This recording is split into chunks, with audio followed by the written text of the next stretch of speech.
प्रिय बच्चों, online class में आपका हार्दिक स्वागत है। आज हम फिरोज तुगलक के बारे में अध्ययन करेंगे। आज हम फिरोज तुगलक के बारे में अध्ययन करेंगे। फिरोज तुगलक के बारे में देखा जाता है कि प्रारंभिक जीवन, पहला बनेगा प्रारंभिक जीवन के बारे में बताएं। प्रारंभिक जीवन,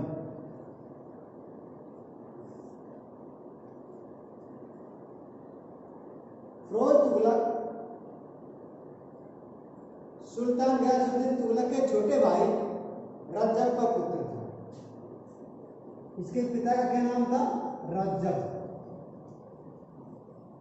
यह गयासुद्दीन तुगलक के छोटे भाई रज्जब का पुत्र था। उसका जन्म 1309 ईस्वी में हुआ। इसका जन्म 1309 ईस्वी में हुआ था। एक हिंदू माता के गर्भ से, जिसका नाम, माता का नाम था बीबी जेला। माता का क्या नाम था? बीबी जेला। वो हिंदू माता थी। जिस समय फिरोज तुगलक 7 वर्ष का था, जिस समय फिरोज तुगलक 7 वर्ष का था, तब इसके पिता का देहांत हो गया। पिता का देहांत हो गया।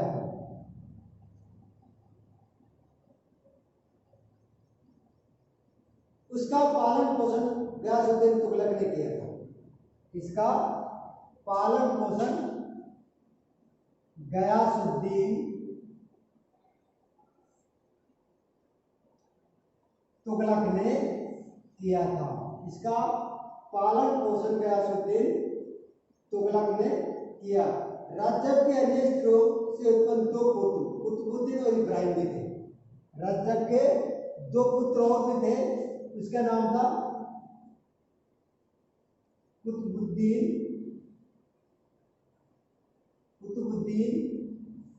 और इब्राहिम, यानी कि इसके 2 पुत्र और थे रज्जब के, कुतुबुद्दीन और इब्राहिम।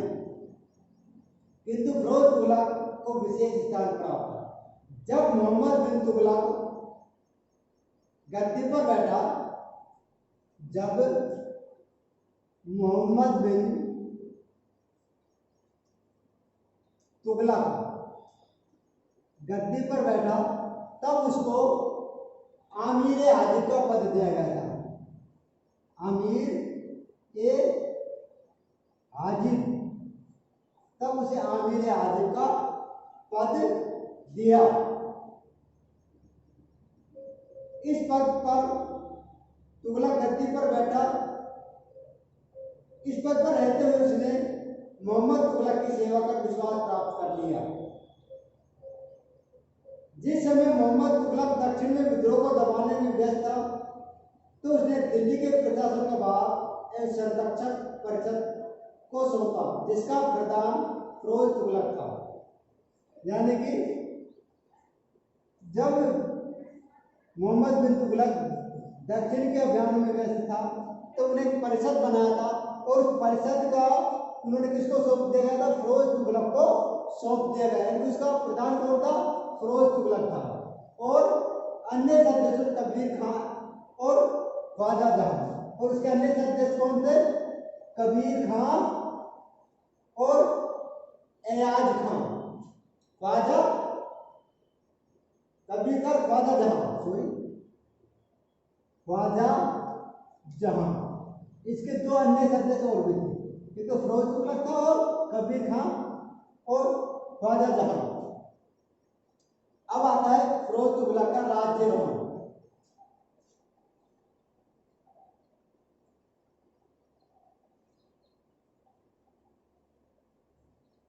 प्रारंभिक जीवन होने के बाद में उसका आता है राज्यारोहण। राज्यारोहण।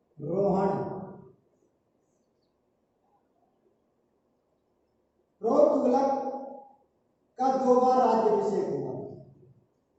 फिरोज तुगलक का 2 बार 2 बार राज्याभिषेक हुआ था।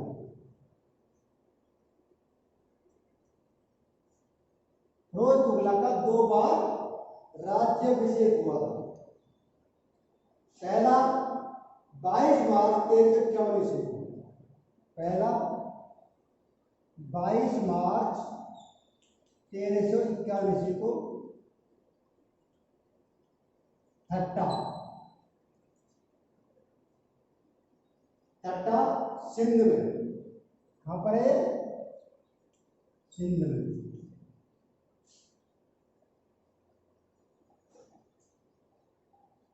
तत्पश्चात अगस्त 1351 ईस्वी को दूसरा अगस्त 1351 ईस्वी को दिल्ली।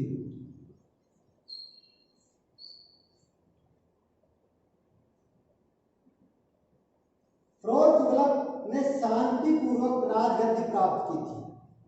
फिरोज तुगलक ने शांतिपूर्वक राजगद्दी प्राप्त की। 20 मार्च 1351 ईस्वी को मोहम्मद बिन तुगलक की ठट्टा में मृत्यु हो गई थी। 20 मार्च 1351 ईस्वी को,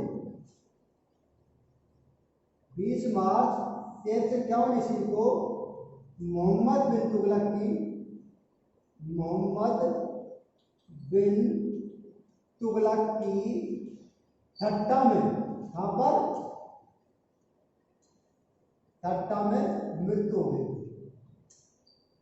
किसकी हो गई थी? मोहम्मद बिन तुगलक की ठट्टा में 20 मार्च 1351 ईस्वी को मृत्यु हो गई थी। उसकी मृत्यु के बाद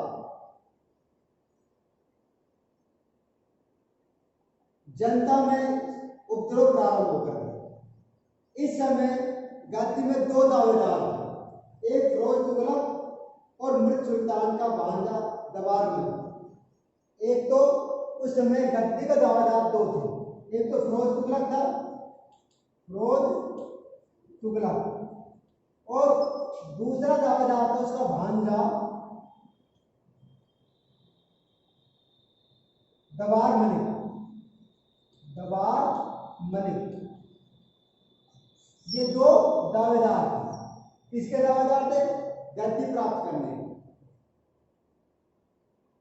इस संकट की स्थिति को दूर करने के लिए आमिर और उलेमा वर्ग दबार मलिक को स्वीकार करते हुए फिरोज तुगलक को सुल्तान घोषित कर दिया। फिरोज तुगलक को सुल्तान घोषित कर दिया। 22 और 23 मार्च, 22 या 23 मार्च को 1351 ठट्टा में उसका राज्यारोहण कर दिया गया था।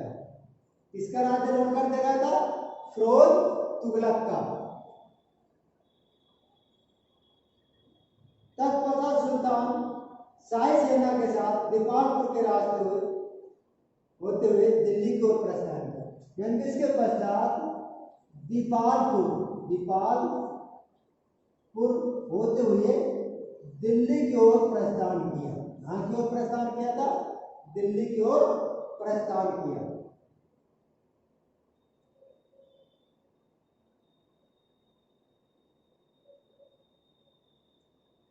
मार्ग से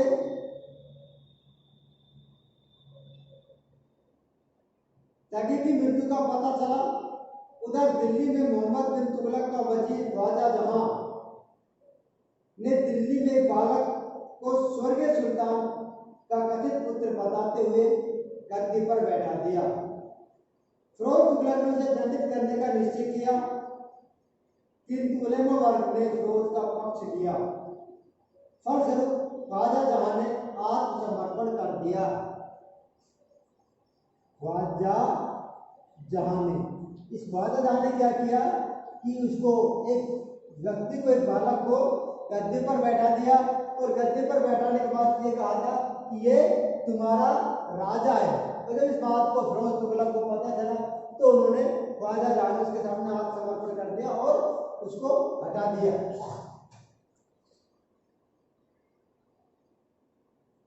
फिरोज तुगलक ने ख्वाजा जहां को सामना में आश्रय लेने का आज्ञा दे दी थी। फिरोज तुगलक ने ख्वाजा जहां को सामना में आश्रय देने के लिए, यदि ख्वाजा जहां ने सामना में उसको आश्रय लेने की आज्ञा दी, किंतु वहां पहुंचने से पूरी सामना के सरदार शेख खां किसी सहयोगी से उसकी हत्या करवा दी। यानी कि सरदार शेख खां ने, सरदार शेख खां ने ख्वाजा जहां की हत्या कर दी सामना पहुंचने से पहले ही। फिरोज तुगलक दिल्ली में प्रवेश किया। अगस्त 1351 ईस्वी को दिल्ली में पुनः अपना राज्याभिषेक हुआ। इस अवसर में दिल्ली में 21 दिन तक उत्सव मनाए और इसके बाद में उन्होंने दिल्ली में 21 दिन तक अपना क्या मनाया, उत्सव मनाया और अपना विधिवत रूप से राज्याभिषेक करवाया। अब फिरोज तुगलक के जो सुधार है उनके बारे में अपन चर्चा करते हैं। तो अपन देखते फिरोज तुगलक के पहले प्रशासनिक सुधार देखते थे या फिर उसके कल्याणकारी कार्य देख लेते। तो अब इसके बाद में आते फिरोज तुगलक के सुधार।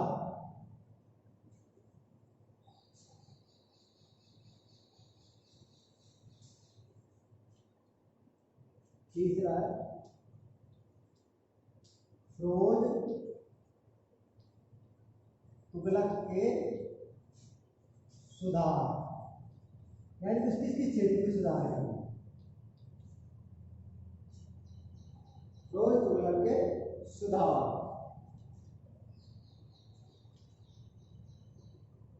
या अब प्रशासनिक सुधारों के बारे में अपन बात करें। फिरोज तुगलक के यहाँ प्रशासनिक सुधार करते हैं।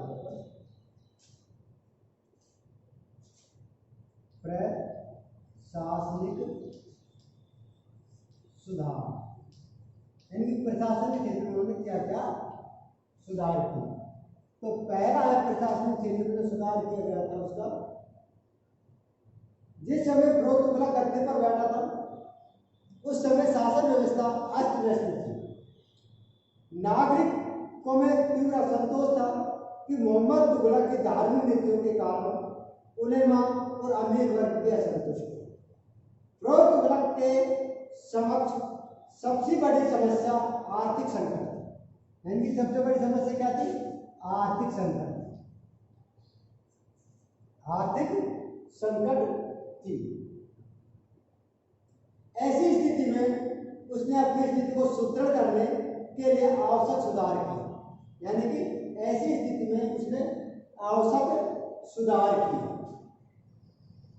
जो राज्य दिल्ली सल्तनत की अधीनता से मुक्त हो गए थे उन्हें अपने अधीनता में लाने का प्रयास नहीं किया। राज्य विस्तार के स्थान पर उसने जन कल्याण को अपना आदर्श माना। यानी कि राज्य सुधार के लिए उन्होंने क्या बोला, जन कल्याण, यानी कि जनता का कल्याण के लिए उन्होंने अपना महत्वपूर्ण स्थान दिया। और उसके लिए उसने अपने शासन का मुख्य सुधार किए। सबसे पहले उन्होंने ऋण पंजिकाओं की समाप्ति, ऋण पंजिकाओं की समाप्ति, ऋण पंजिकाओं की समाप्ति। मोहम्मद तुगलक के काल में 2 करोड़ टन के राज्य सरकार कृषि ऋण के रूप में दिया गया था और ऋण लेने वाले का नाम एक ऋण पंजिका के अंतर्गत अंकित किया जाता था। फिरोज तुगलक ने कवामुल मुल्क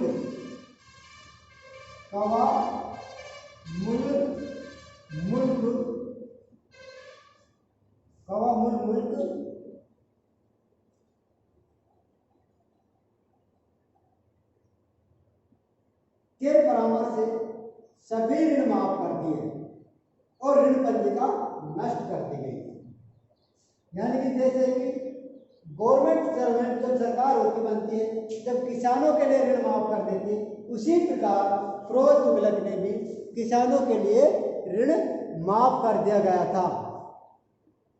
अब जब ऋण माफ कर देगा तो उनको क्या हुआ, उनको एक राहत कार्य अपनाएंगे, उनको जनता का करों का जो बोझ था वो उन्होंने कम कर दिया गया था, इनका हल्का कर दिया गया था।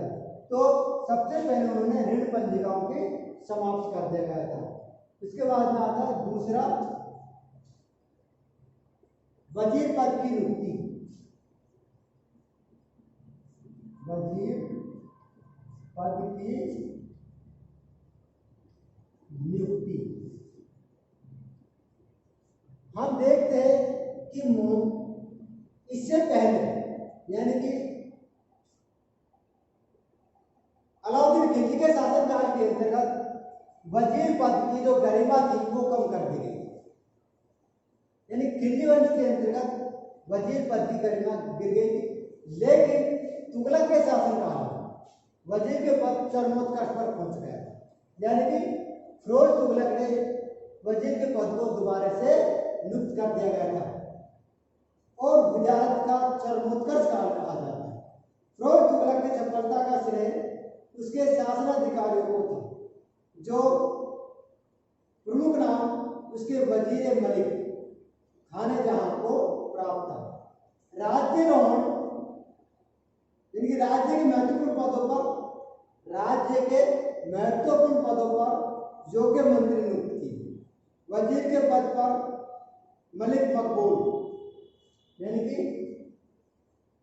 वजीर के पद पर इसको नियुक्त किया मलिक मकबूल, वजीर के पद पर। इसके बाद में नायब वजीर मलिक राजू को नायब वजीर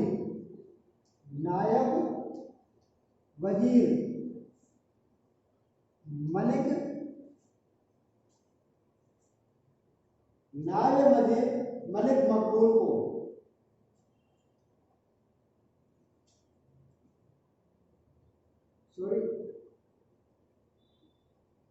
मलिक राजू को नायब वजीर मलिक राजू को नियुक्त किया गया था और वजीर के पद पर मलिक मकबूल को। इसके बाद में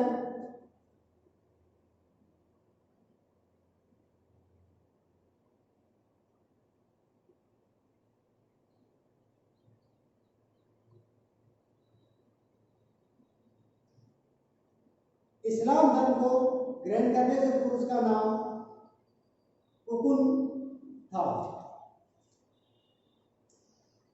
फिरोज तुगलक का मूल नाम कमालुद्दीन फेरो था। फिरोज तुगलक का मूल नाम कमालुद्दीन फेरो था। फिरोज तुगलक का मूल नाम कमालुद्दीन फेरो था और उसने जो उपाधि धारण की थी सैयद सलातीन खलीफा का नायब, उसने उपाधि धारण की थी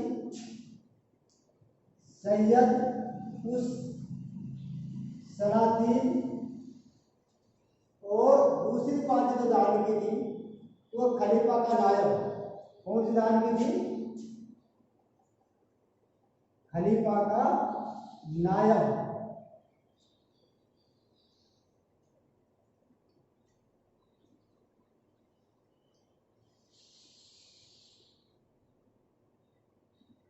गाजी शाहना को सार्वजनिक विभाग का पद सौंपा गया था। सार्वजनिक विभाग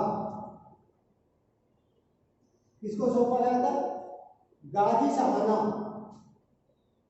गाजी शाहना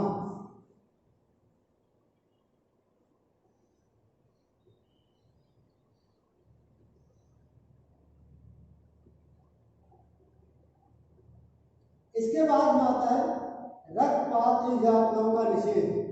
तीसरा है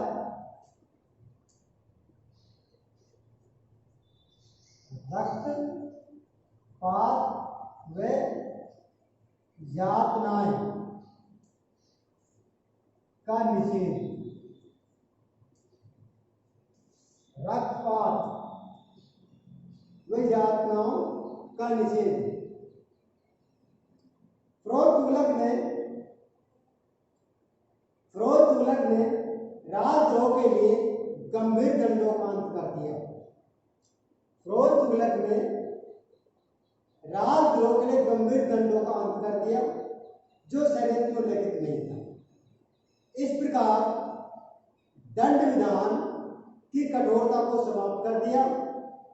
जियाउद्दीन बर्नी ने लिखा है कि सबसे बड़ा कारण जिसने फिरोज तुगलक के शासनकाल की स्थिरता में योगदान दिया वह सियासत पर निषेध, यानी कि सियासत पर निषेध, यानी कि सियासत क्या होता है? मृत्यु दंड को उन्होंने समाप्त कर दिया गया था। तो हम देखते हैं कि फिरोज तुगलक ने अपने शासनकाल के अंतर्गत अनेक महत्वपूर्ण कार्य किए गए। इसके बाद में आता है राजस्व व्यवस्था एवं आर्थिक सुधार। चौथा आता है राजस्व व्यवस्था व आर्थिक सुधार। राजस्व व्यवस्था और आर्थिक सुधार, और इसको अपन अगली वीडियो के अंतर्गत समझाएंगे। राजस्व व्यवस्था और आर्थिक सुधार क्या था। अब अपनी जो वीडियो है वो यहाँ तक ही कंप्लीट करते हैं।